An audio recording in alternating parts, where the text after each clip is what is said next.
Choose life, choose a sport, choose a drop zone, choose a start time, choose a fucking big jump plane, choose turbine engines, speed, unlimited altitude, and endless horizons. Choose height, no low turns, and travel insurance. Choose jump tickets, choose tiny action cameras, choose your mates, choose a rig and matching helmet, choose swoop shorts and a range of fucking fabrics, choose 120 vertical speed and wondering who the fuck you are on a Sunday morning. Choose sitting on that couch, watching debriefs, spirit-saving slow-mos, smashing beers after last load. Choose standing on the podium at the end of it all. Choose a win you'll love every time. And the reasons? There are no reasons. Who needs reasons when you fly NZ Aerosports? Of course, I absolutely love the NZ Aerosports business model. I mean, come on. One glance at an Icarus fuck yeah sticker and you know it lines up perfectly with the fucking pilot mentality.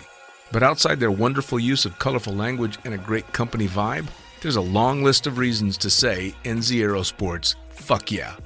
NZ Aerosports blows me away right out of the gate as a canopy manufacturer with a bold offer. They give you 10 jumps on your brand new nylon to decide if you want to keep it, swap it out, or even return it for a refund. I mean, seriously, how incredible is that? That's like getting halfway through a prom and deciding you prefer the slightly racier date that goes down faster. Seriously, they do that. If you're not madly in love with your new canopy after 10 jumps, they'll let you swap it out for another size or model, or even get your money back. And the range of canopies they've got? Man, they've got a style canopy to fit every jumper and every situation with models you know and trust, like the Sapphire 3, the perfect choice for the beginner or intermediate canopy pilot. The Crossfire 3, when you're ready to kick it up that elliptical notch. The JFX 2, if you're looking to up your new swoop game. The Leia as the workhorse and dirtwater dirt beast, or the Petra. The Petra cranks out crazy power and is nothing short of a record breaker. But hey, it's not always about speed either. Take the Kraken. Built as a low pack volume canopy specifically with wingsuiting in mind, she gives you all the performance you're looking for with the reliability you need that'll have you itching for that next formation, rodeo, or puffy cloud. So the equipment is top of the line kick-ass stuff as you already know, but how about the team? Well, the customer service gang is there to sort you out whenever you need them. Maddie and Beto are always there to help with Jen holding the reins. They're available for you at sales@nzaerosports.com, and they've got a kick-ass live chat tool on the website if you're wanting to hit someone up right away. These are the crew you're going to want to talk to get those custom orders in. With the stock nylon, once you know what you want, they'll have that shit on a FedEx truck as soon as the credit card machine says approved and get you in the air in no time. For your custom orders, you'll be able to get a time frame for building and shipping when you design it, so get to it. And demos. They've got demos in the US available from their partner Rock Sky Market. The whole US demo fleet is there with Sapphire 3, Crossfire 3, Kraken, JFX2, and Leia canopies in a range of sizes. They also offer student and tandem demos in the US. Bottom line, every step of the way, NZ Aerosports is there to get you what you need, and I personally couldn't be happier to be teamed up with them here on Lunatic Fringe. Hell, they've even got a special offer for all you lunatic listeners out there. Just head to pages.nzaerosports.com/into the void. That's pages.nzaerosports.com/into the void and follow the instructions to register a website account with them. You'll score a discount voucher with $20 towards any purchase over $200. I mean, come on. You know you're going to shop with NZ Aerosports, so grab a little extra cash towards that buy and enjoy. The offer is good until the 31st of December, and the voucher's good for 3 months, so go register now. And now, time to get started with Lunatic Fringe Into the Void, brought to you proudly by NZ Aerosports. Fuck yeah.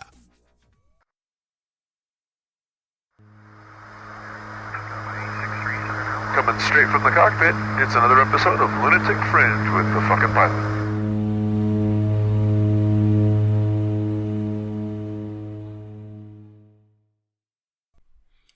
Ready, set, go! All right, back in the can for another edition of Lunatic Fringe Into the Void, and we're actually in the can this time, and let's start it out this way. Cheers. Cheers. Who the fuck are you? What do you do? Hi, I'm Flavio Almeida, and I'm a tandem instructor, camera guy, super. Nice. Flavio. So from your accent, I can tell you're from Chicago. Yeah, just north of Chicago. Just a little north of Just a Chicago. little bit north. Very cool. I'm actually from Brazil. Yeah, nice. Whereabouts in Brazil? I was born in Guarulhos. It's just outside of São Paulo. Okay. But I like to say that I'm from Rio. From Rio. Yeah. Is that because people like me know it?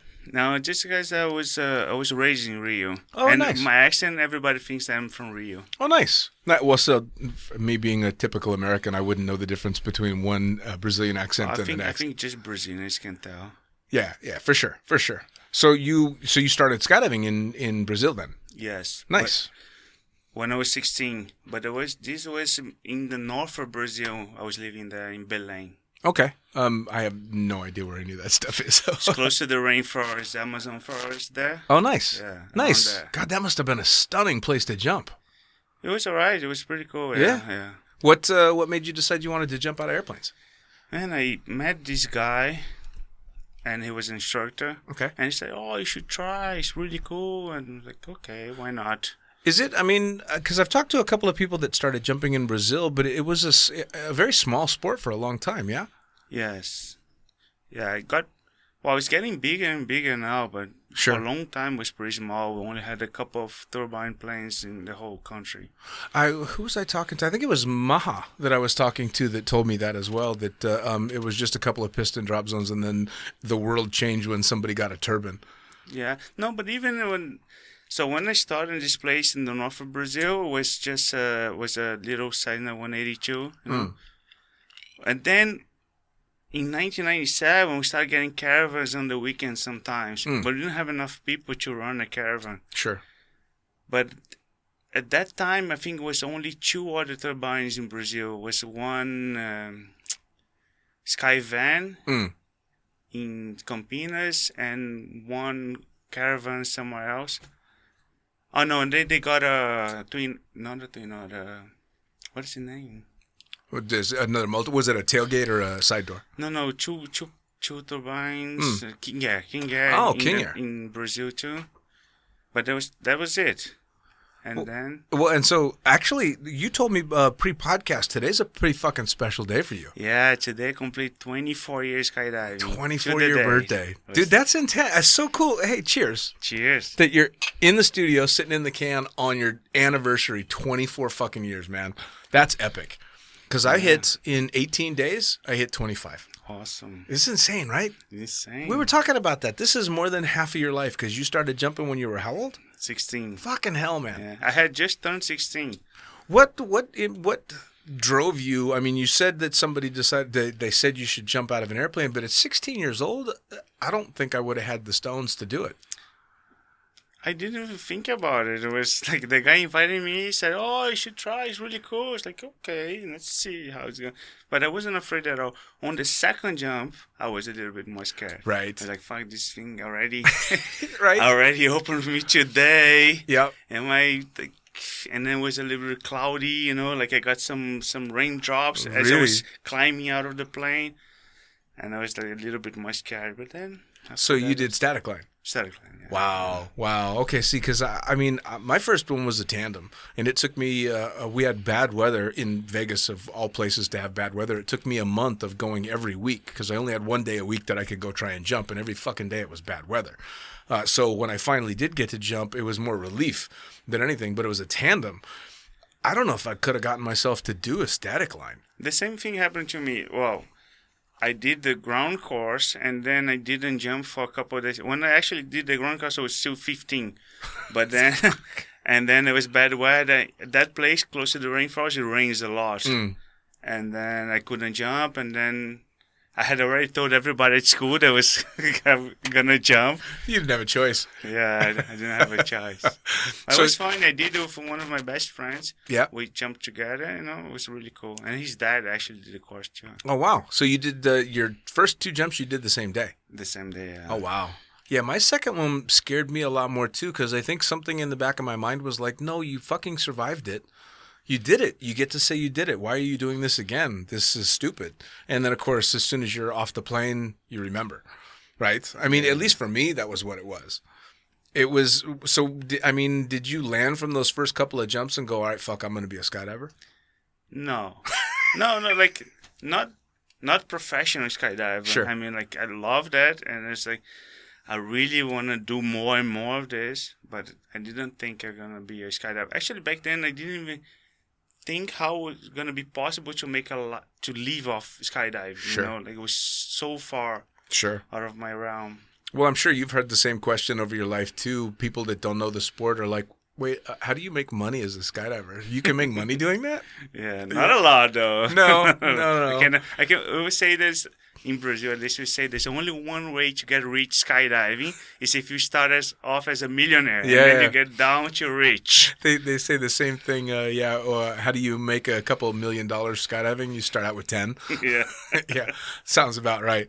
So, what did the family think when you started skydiving? they weren't thrilled. So that's a funny story actually. Because I was 16 and I needed my parents' signature for me to sign, Right. for me to jump. And then I came to my dad and he didn't even take a second look. He just signed it. He didn't even pay attention to what I was saying. He just signed it and I was like, okay. And then my mom flipped out. She freaked out, really. Moms do that. And then, but like she was guilt tripping him. It's like, oh, he's gonna die. It's gonna be your fault, and whatever. It's like really hardcore arguments. One of the worst I've seen them having in this, so many years they've been married. Yeah. But and then he signed it. So I already had the paper. Right. So she was yelling, but I already had the paper. It was hidden, it was safe. So there's no way she could do anything about That's it. awesome. That's awesome. Well, so she must have hated that you not only went there once, but then you fell in love with it. Yeah, she hated it. I mean, Now, after 24 years, she's a little bit more used to it. that was it. I mean, and you get the same thing too, especially being a tandem instructor. You always have those students that come out that go, "Yeah, I haven't told my mom yet. I'm gonna tell her after." And oh my God, my mom's gonna freak out. And all I could ever think was, your mom freaks out. What do you think our moms think? Our moms know that we go to work to do this 5 or 6 days a week. Yeah. For many years, every time I jumped, I had to call her afterwards, say that Really? was okay. Oh, and no. I was already doing professionally, every day. Yeah. And then in the end of the day, it was not after every jump, but then in the end of the day, I have to call her, everything's fine. I survived today. Oh. Yet another day. That's fucking funny. My mom was relieved that I started doing something smarter like skydiving. Wow. Yeah.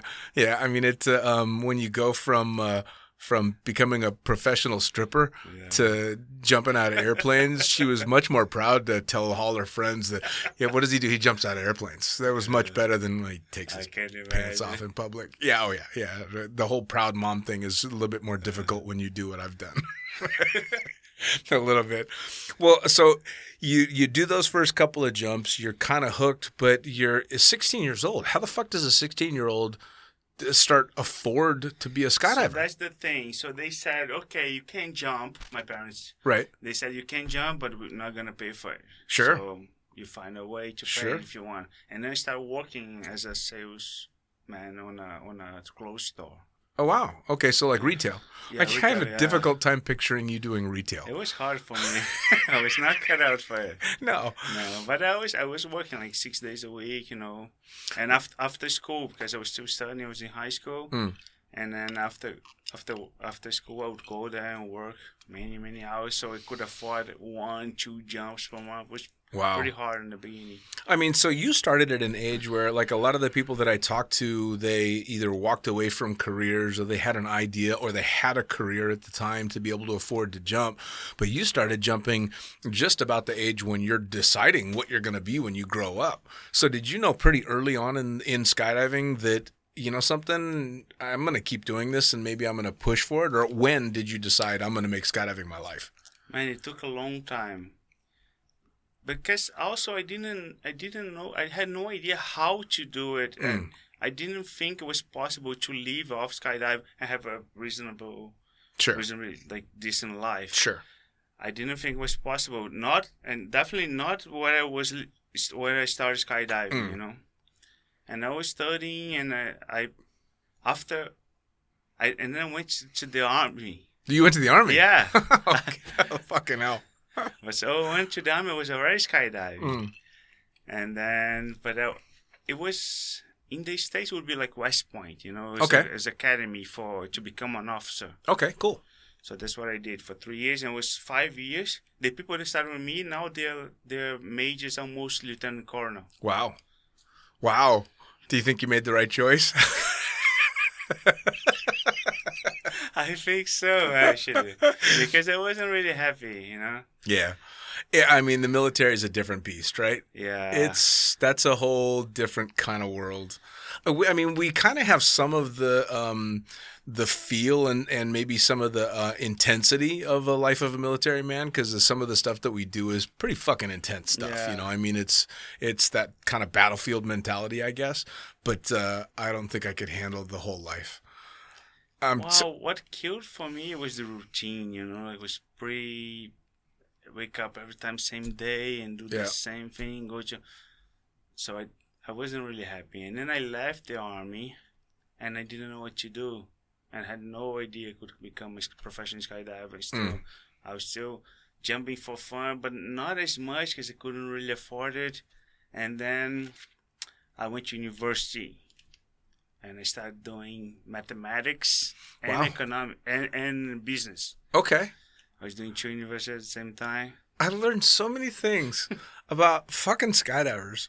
It's ridiculous. I am never not surprised and impressed by the stuff that I find out. I would never peg you as an economics and math guy. I just wouldn't. You're this big, beefy Brazilian guy that jumps out of airplanes. I would never pick. Yeah, he's a total math guy. No, that's awesome, dude. What was that something that you just have always enjoyed? Are you just good with math? Yeah, I'm pretty good with math. Yeah, I always had an easy time with math. And then I decided, okay, I'm going to study math. And then I started studying, and then I moved to Canada. It's a long story. When my father moved to Canada, I started, I should come. And I was doing university in Brazil. I didn't want to go, but I was like, okay. He didn't force me, but he convinced me to go for 6 months so I would learn English. Okay. And then after I learned English, I said, okay, I'm here. I was in Montreal, so I might as well learn French too. Okay, so I started studying French. It's like, okay, I'm going to transfer to the university here. And then I kept studying there. So you speak French? Yeah. Fucking hell. Man, I'll tell you what, and I'm lucky that I've traveled as much as I've had, and I've met all these amazing people, and the more and more I travel, the more that I realize that Americans are probably the only people on the planet that only speak English. And there's a lot of multilingual Americans as well, so maybe I'm just talking about me, but it's horrifying. It's just... I think it's easier for you guys because most people are trying to learn English. Everybody speaks English. Everywhere you go, you have people that speak English. So I've been to the teeniest little islands in Fiji, and they speak English. Yeah. So we're kind of spoiled. Everybody speaks English. I think that's the main reason. You can get off English. We can get away with it. It can get away. To get off. Away with it. Get off with it too. You can get away with it. So, Crazy, what took your father to Canada? Man, my father was the Brazilian representative at the ICAO. Really? Yeah, the ICAO, International Civil Aviation Organization. Yeah, I know ICAO. And then there's a committee that studies something countries in the committee. Yeah. And Brazil has a chair on the committee, so my father was on that chair. No shit. Yeah. So you're kind of royalty in my world. I mean, I had to study all that kinds of shit to pass a lot of the license stuff. So, but wow. My father, I was back in Brazil, the Air Force, the civil aviation was controlled by the Air Force. Yeah. No, not anymore. My father is from the Air Force. Oh, wow. Okay, so that kind of explains the military as well. So he ended up in Canada specifically to work for ICAO. Just for 2 years, yeah. Oh, that's cool. And you went and learned fucking French and studied English mathematics. And French, and then he left, and I stayed there. My brother's still there. Really? Yeah, he lives there. It's been since 2004, 16, 17 years almost. Wow. And that's so you end up in Canada learning fucking French and English and mathematics. And did you start picking up skydiving again? Yeah, and then in the summer, because I was working as a bouncer. Okay, this is an audio-only podcast, so people can't see. You are a substantial human being. You're a big guy. I would think so. I would say so, yeah. I actually was thinking about it pre-podcast that I was going to die laughing if the first jump you did was a tandem, because you're like my worst nightmare tandem student because you're a big guy. So you worked as of course you worked as a bouncer. Yeah. At what kind of club? Oh, many different clients, but the one I worked the longest was a hip hop club. Yeah. Nice. That must have been a hell of a fucking change from jumping just outside the rainforest in a 182 to bouncing a hip hop club in Montreal. Yeah. It's rough, man, being a bouncer, fights every day. For sure. And in the end, I was kicked out of Canada because of that. I was deported from Canada. Oh, please tell me. Come on. I got to hear this. How did you got deported from Canada? I didn't know that was possible. So one day, like this guy, I worked in the club, and then this guy got kicked out. And it was one of the highest buildings in Montreal, and the club is in the top floor. Okay. But it was downstairs on the ground level, Yeah. walking outside. And then so this guy got kicked out, and he stayed downside. It's like outside. And then he wanted to come back in. He was super drunk, whatever. And then he went to punch one of the security guards from the building. And I went and did one punch. And the guy fell.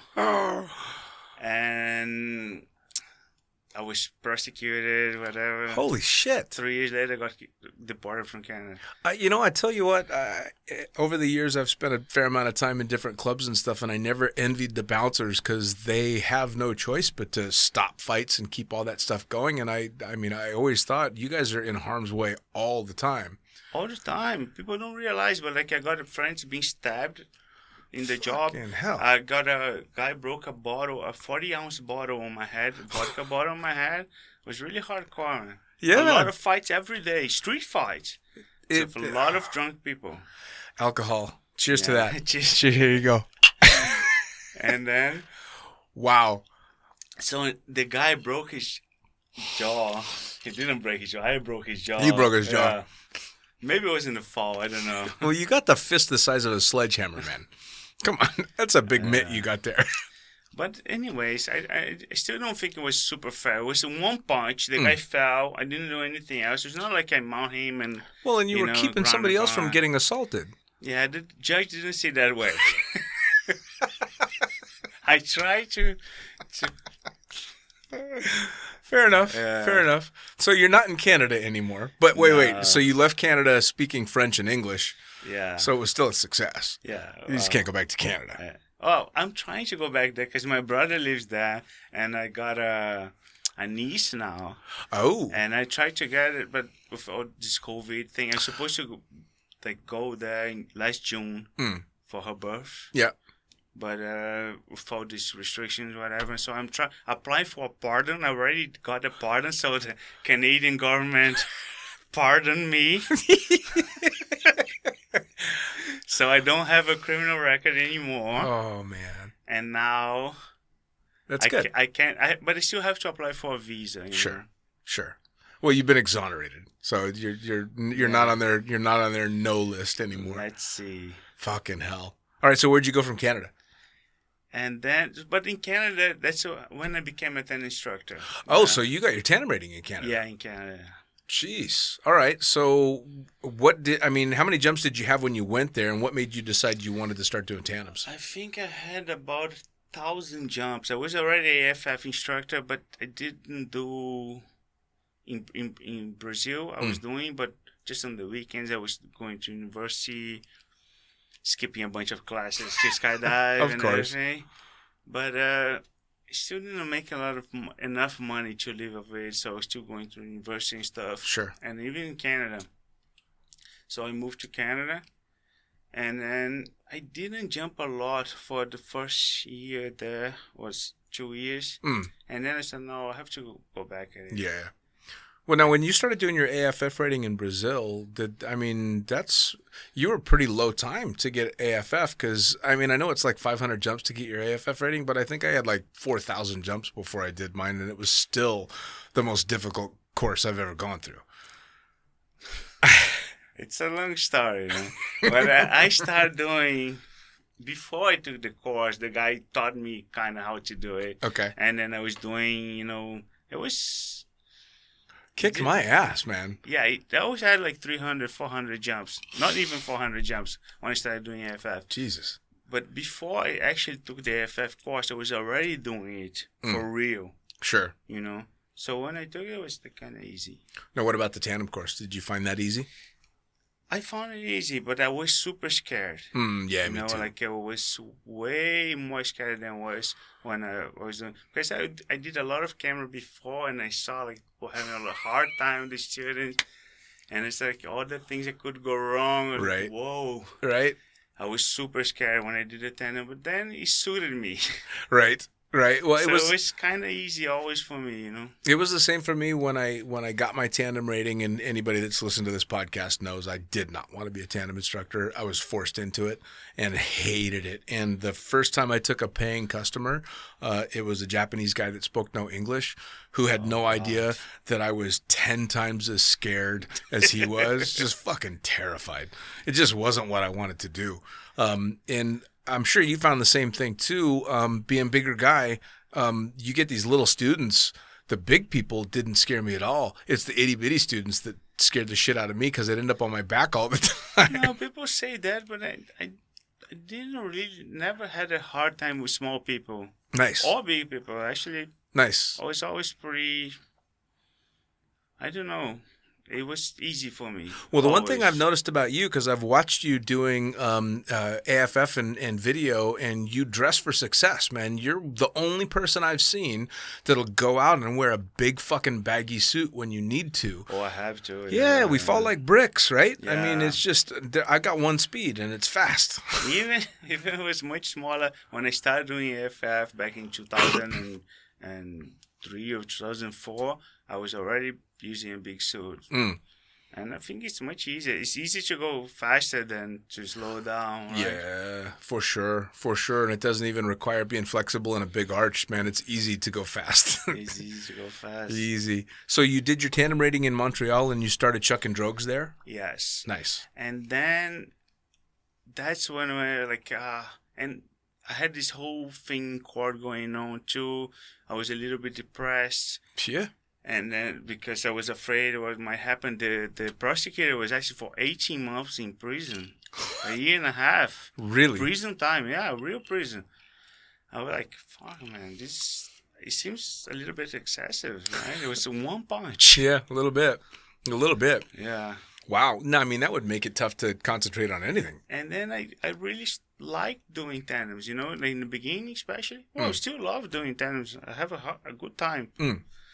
And I started doing it, and it was like, oh, it's not as bad as I thought. It was pretty cool, and I started getting more comfortable. And then I was like, but I couldn't. In Montreal, it's only until October. Sure. The season is pretty short. Sure. And I was like, okay, I need to go somewhere else. So I'm gonna not study, and go out of Montreal. And so where can I work as a tandem instructor? And I got this job in Monterey Bay. Monterey Bay, California. Yeah, California. Oh, man. So I said, and then I said, okay, gonna stop studying for a while, maybe come back later. but that was so that was the plan. Right.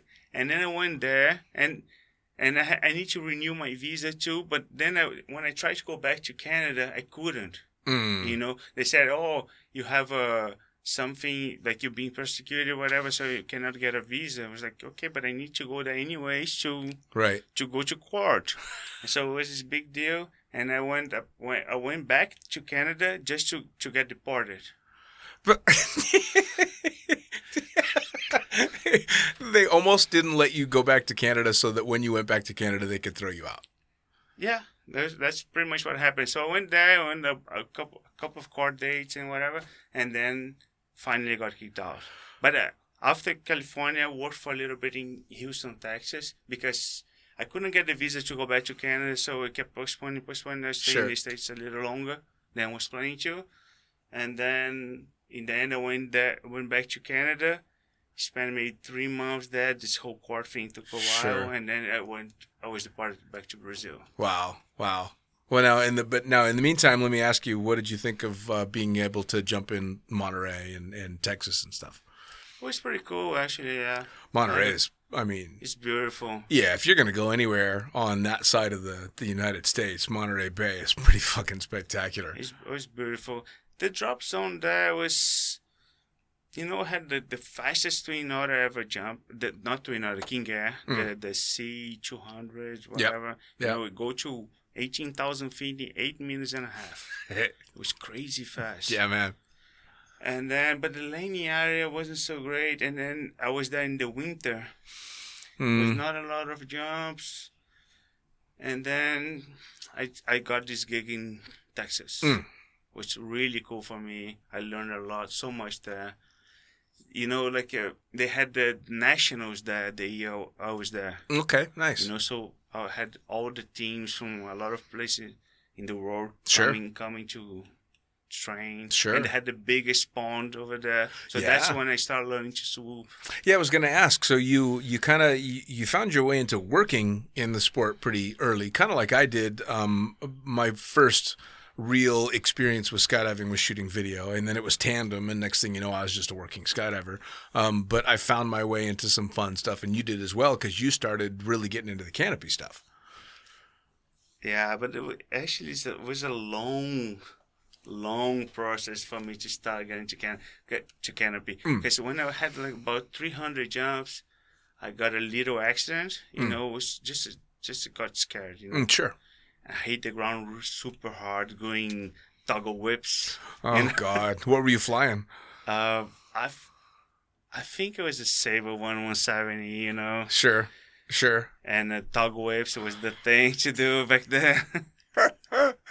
Yeah, with the craziest sideways recovery arcs. Yeah. And then I got scared, so I should have died probably that day. Sure. I hit a mud, knee-deep mud. Oof. And that's what saved me. Sure. Even then, I bounced over the canopy. Oh, Jesus. It was really bad.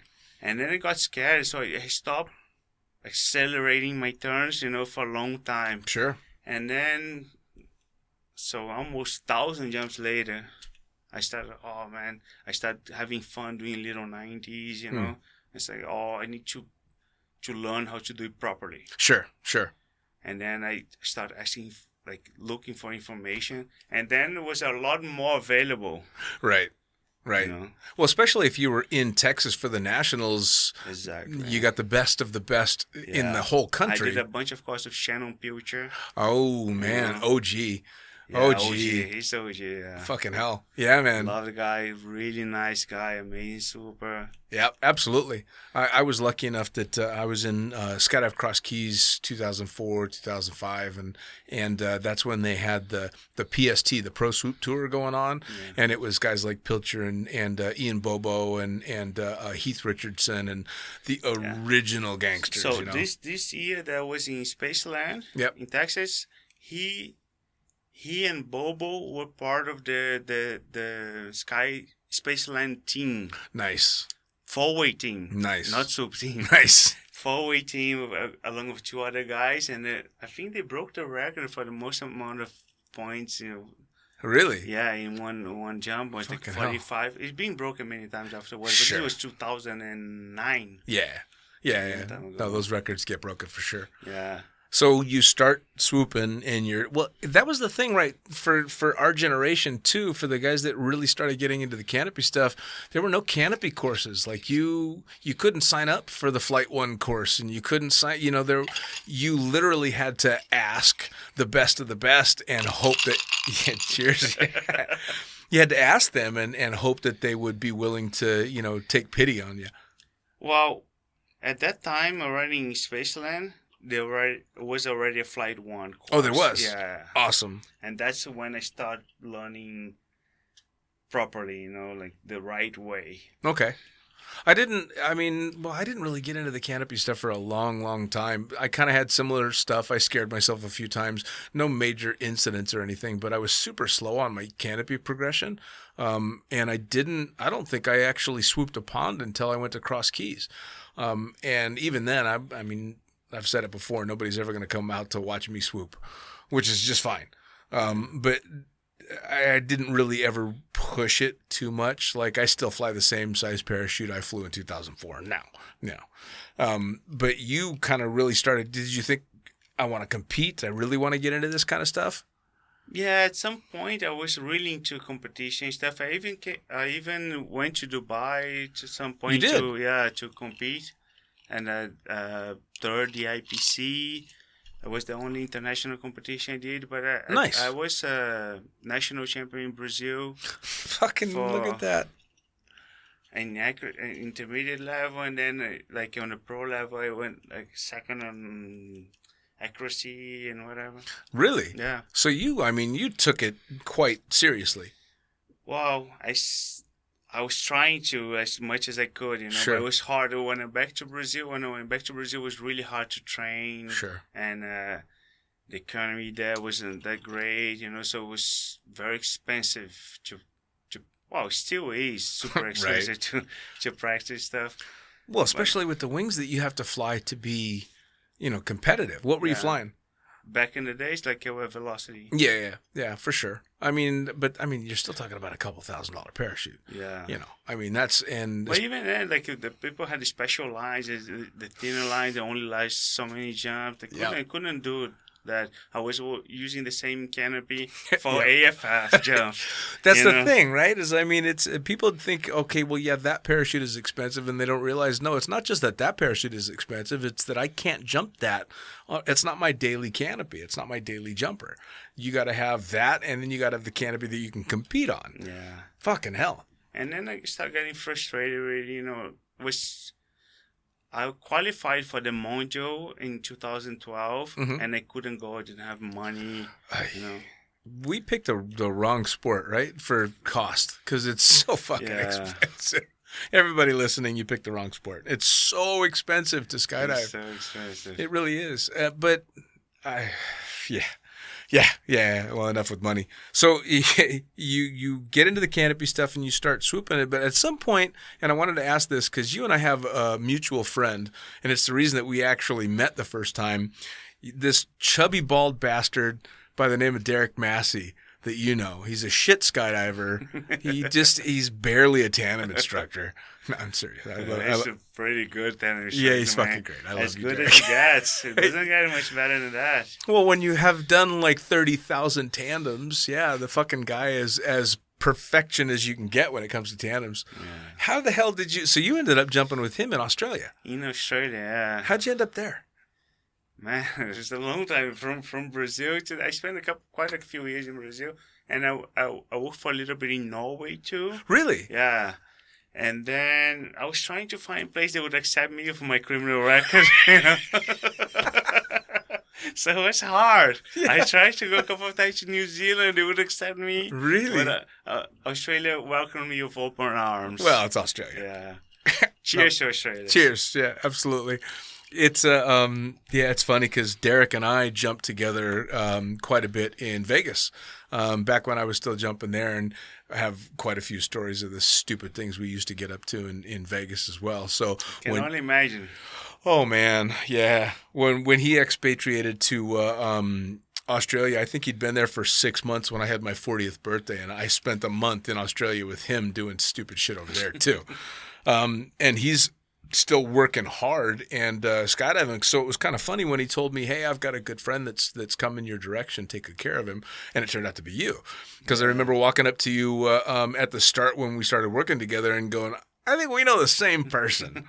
So you ended up in Australia and you ended up working with Derek doing the whole 9 yards. Yeah, tandem skydiving in Perth. In Perth. What'd you think of Perth? I liked it a lot. It's a nice little city, right? It was a really nice city. I was living in Rockingham. It's just like 40 minutes south of Perth. And actually skydiving in Rockingham. Nice. And then it was great, man. Life was easy. I was jumping and most of the day you'll finish work by lunchtime. I'll go home. I had live by the beach. I had a stand-up paddle. It's easy. Nice. It was really good. Maybe I'll come back there eventually. How long were you there for? Just a year. It's another long story. Please. But it was a problem with my visa. Nothing to do with my criminal record. It Fair keeps enough. coming back to it. Yeah, fair enough. But there was nothing to do with it. There was a lady that worked for the company I worked. She messed up a bunch of applications, and a lot of people got denied because of that. And then I had to go out of Australia to reapply. And then my boss said, "Oh, it's only going to take a month." I was like, I don't know. So I got rid of everything there. I got a gig in China. Wow. For a month. It's supposed to only last 1 month, and then I could go back. back. But then the gig finished in China, and I was still there waiting for the visa. So every day I was like, "Oh, it's gonna come today." So I ended up staying another month in China on a hotel, waiting to come back to Australia, and it was taking too long. I was like, "Okay, man, I can't wait here. I'm gonna go back to Brazil and wait there." And then on my way to Brazil was when I got offered this gig I'm currently now. Nice. So it was just kind of by happenstance that all happened. Yeah. The story is much longer than that. When I arrived in Australia, I applied many times to work here now. Yeah. And then, at some point I even got a interview. The guy said, "Can you come in 2 weeks?" I said, yeah. But then that guy got fired. It's a long story. Sure. And then, and when I arrived in Australia, they offered me a job here. Really? Really. I was like, I can't go now. I just arrived in Australia. Yeah. So one thing went to shit in Australia, and I called them here. "So, are you still looking?" They said, "No, not right now." So I went to China. And then on my way back, they said, "Yeah, so we'll have a job for you." Wow. Well, now, first off, what was jumping in China like? Because I've known a few jumpers now that have gone that direction. It was really fun, man. I That's what loved I've heard. it. Actually, it changed the whole... I don't know. I had a little bit of prejudice, not against Chinese, but there used to be... In Australia, we had a lot of Chinese customers. They were really hard. Sure. Difficult customers because they don't speak English, and then when I went there, I was so well received. It was so warm welcome, and then they treated me super well. Sure. Everybody on the streets, got out of their way to help me because I didn't speak in Chinese. Sure. And then it changed my whole perception. So now I even started learning Chinese. Of course you did. Of course you did. And then. It changed the whole way. So That's awesome, I really enjoy China. I would definitely go back there. Not to live there forever, but for a vacation. Sure. Well, I had a really good friend who you may or may not have met named Rob Stanley that jumped over there. Unfortunately, passed away over there as well. Yeah. But he was loving it. Just having an absolute blast, and he jumped there, and I think he was in either Vietnam or Thailand jumping as well, and just was loving the culture and loving the different experiences over there because it's so unlike anything that we know from the Western world. It looks like another world. Yeah. It's a different planet. Yeah. It feels like a different planet when you go there. Which is amazing. Yeah, it was amazing. But the people were super nice. Super nice. Nobody spoke any English. But they still went out of their way to try to help me, a bunch of times on the street, everywhere. People were taking pictures of me on the street and my wife, The people hold my baby so I can take a picture of you holding my baby. This kind of stuff. I had when I worked in Vegas, I had mentioned before, we always had Japanese tourists that would come out, and a lot of times you'd get them that didn't speak any English, but it became almost a challenge to see how you're going to explain how to jump out of this airplane to someone that speaks no English whatsoever and is nervous and scared and all that. So I'm guessing it was kind of the same thing in China, because you're trying to get across. But to be fair, I worked in China for a month. I only did 15 jumps there. Only 15 jumps. Yeah, only 15 jumps. So it didn't work that much there. Oh, fair enough. But then when I got this job, Yep. there's a lot of Chinese customers. Sure. And it's like, oh, I'm gonna keep learning Chinese. Yeah, then. why not? And then now I can do the whole briefing Chinese. Are you serious? Yes, serious. Fucking hell. They love me. Dude, I got sold so short in the States because they just don't push languages. Like, you kind of gotta have to take a little bit of language in high school, but that's it. If there's anything I could change about the upbringing, it would have been having to learn a different language, especially because now I haven't lived inside the United States in a dozen years. I would love to speak more languages, but now I'm just too... It gets easier, like every new language you learn is easier than the last one. But the first one is super hard. Yeah, no, dude. To be fair, like I spent many years trying to learn English in Brazil, it never happened. And then the only time I managed to learn English was in Canada, and I was doing 5 hours a day, 5 days a week on language school. Well, and you're also immersed in it, right? Because it's an English-speaking company or country, so you kind of have to. Yeah. It's a little bit... But, well... For me, no. So you're in the Middle East now. Yeah. You immerse in Arabic. Are you learning? No. Not a fucking thing. So you can't go by not learning if you have to try to learn. Sure. Like it's a lot of effort. Yeah, for sure. And so it took me a long time to learn English, and then a lot of effort to learn French too. And some people say, "Oh, you have it easy for language." No, man, I just worked super hard for it. Sure. I worked super hard for it. Even with the Chinese, I was learning on an app. Right. But every day, half an hour a day or something, it takes a lot of discipline. It doesn't come easy to me. I don't think that's kind of I like that you use the word discipline. So discipline is not something that skydivers are great at anyway. No. And I wasn't great either. I'm trying to get better. Right. We're pretty good at just kind of doing what we want to do. So that discipline thing. But it's funny because, and one of the things that I love about traveling internationally and working with skydivers that are from all around the world is hearing all the different backgrounds and then finding out that they speak half a dozen different fucking languages and stuff. A mutual friend of yours and mine, Olga Namova, always is worried that her English is not that good. And I always have to tell her, you speak a different language really, really well, plus your language, plus this and that. I'm like, you're not supposed to be perfect at it. I speak one language fluently and nothing else. She's pretty self-conscious of her English, but her English is pretty good. It's good. Yeah. It's absolutely good. I still give her shit for it, and I'm going to keep giving her shit for it. And you have to, yeah. And I like when people give me shit when like a mistake, like you got off or got away. Oh, yeah. It's hard sometimes, but that's how you learn, right? Absolutely, Yeah. absolutely. Well, So I like when people correct me. for sure. Well, my girlfriend is from Finland, and she speaks fluent English, but every once in a while she'll come up with something weird, and I'll absolutely give her shit for it because English is the only goddamn language I speak. It's it. That's the only one I got. So if someone wants to insult my language skills, all they have to do is say that's the only one I speak. That's it. So you did a bunch of, back to skydiving, you did a bunch of competing in Brazil, and you even have gone international a couple of times. Is that something that still you want to keep doing? Man, so I didn't do for a couple of years because I couldn't, it was hard. I didn't have the money to keep pushing forward. And then, when I was in Australia, I said, like, I'm going to get back to it, I bought a new canopy. I want to start training again.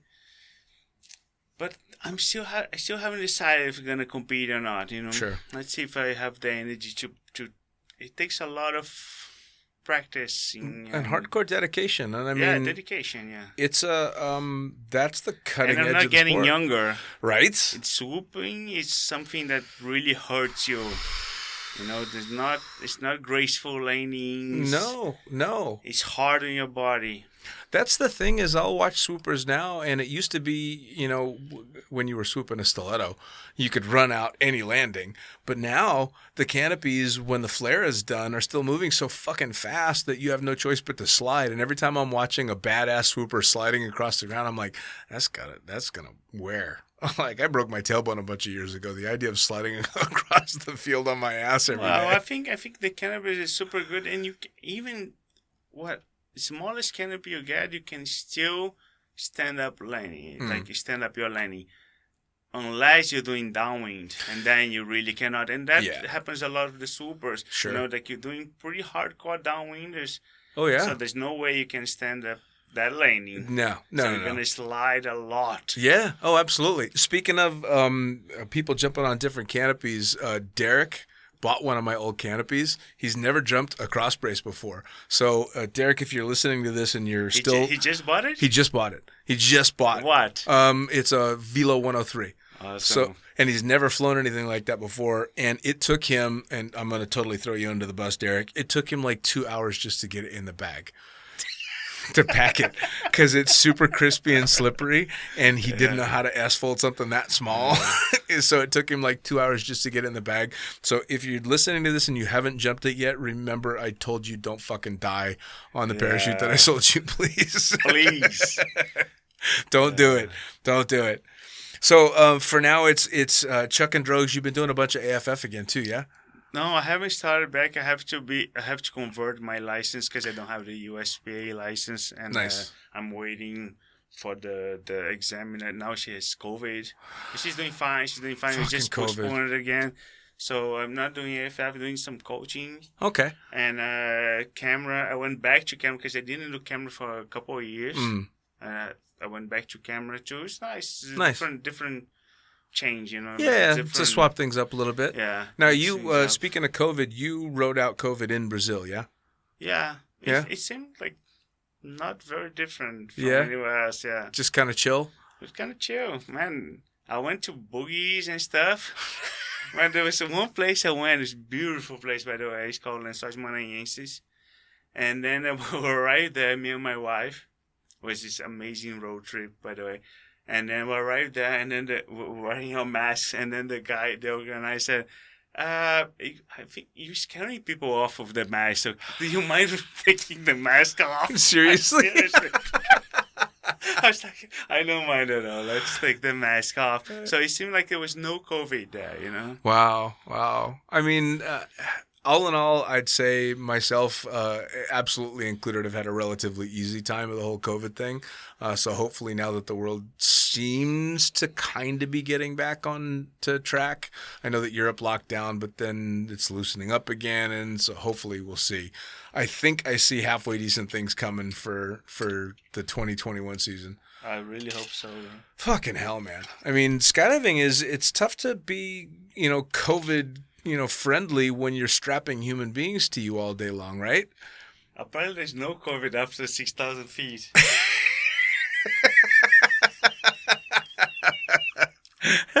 No, above 6,000 feet, COVID can't live, right? Yeah, can't live. I don't know. It seems to be the scientific thing going on. I don't know. Hey, fair enough. People smarter than me making up those rules. That's all I can say. I sit in my little plastic box because I got my little plexiglass shield in between me and the back of the Otter, and that's it. Just me and my music in the cockpit and up and down all damn day.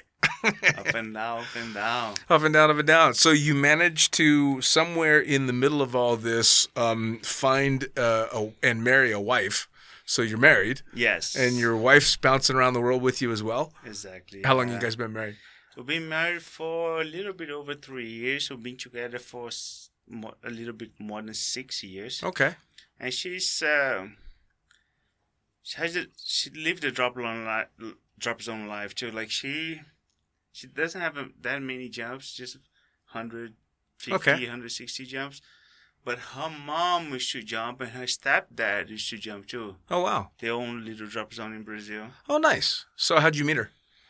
At the drop zone in Brazil, yeah. She was doing manifest there. We became friends. And we were friends for many, many years before we actually started dating. Wow. Okay, cool.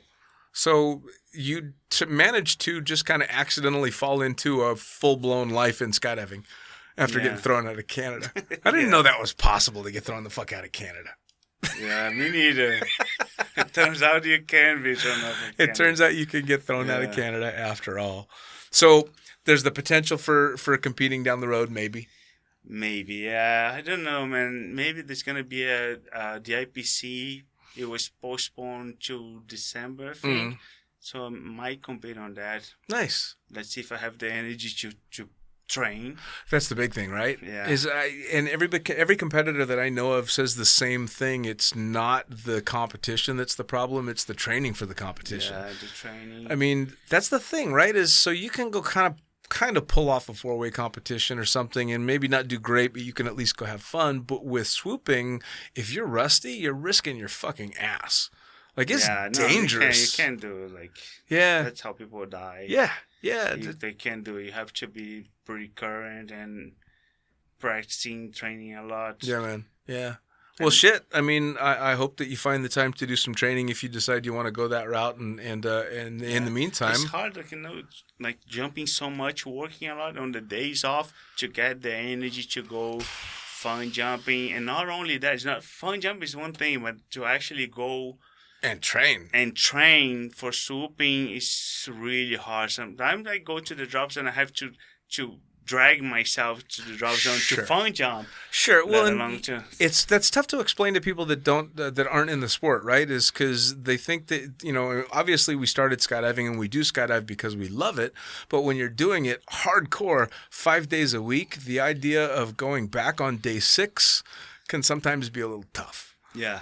For me, flying as much as I do. And especially when you get older. When I was younger, it was much easier to do that. Yeah. As the older I get, I find it harder and harder to go back there. Oh, yeah. Well, when I was younger, I was also sobering up in the pop-up tent right next to the landing area. So it was much easier to just roll out of bed, sober up, and get on the plane. Exactly. It's not quite as easy these days. No. It takes a week to sober up. Right? Oh, man. That's one thing nobody ever tells you about aging until it starts to happen is that everything takes longer to recover. And you know that. So when you're thinking about, I'm going to go out and do some jumps and stuff, you're like, I'm feeling kind of stiff today. Like before I went and did my trip to Everest, I stopped jumping for like a month before Everest because I was terrified I might twist my ankle and not get to go.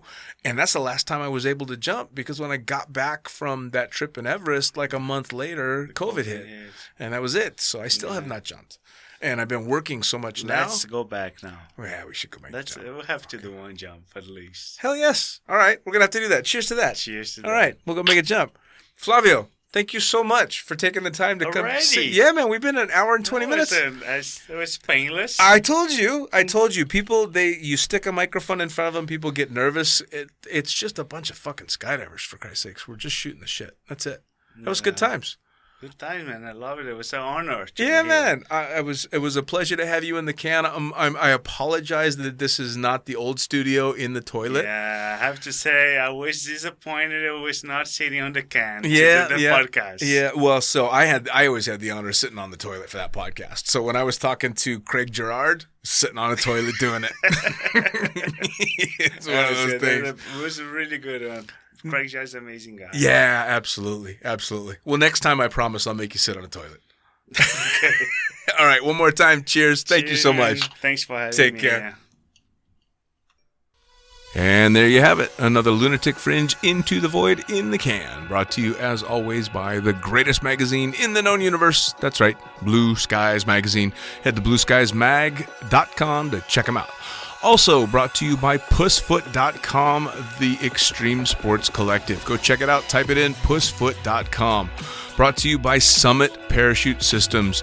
Jarrett Martin kicking ass over there, making amazing pilot rigs and rigging courses at summitparachutesystems.com. And as for me, as always, The Fucking Pilot, head to thefuckingpilot.net or theprincesspilot.com to get this and all the other podcasts, as well as both the books.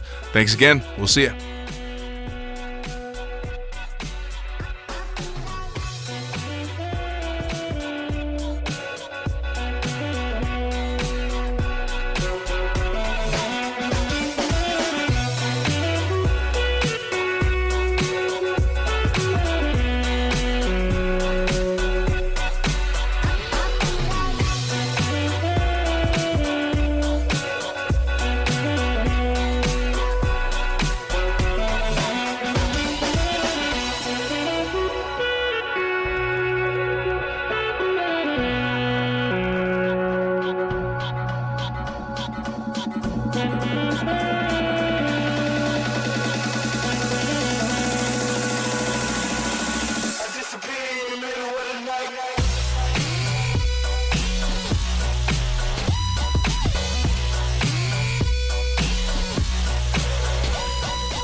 Tandem.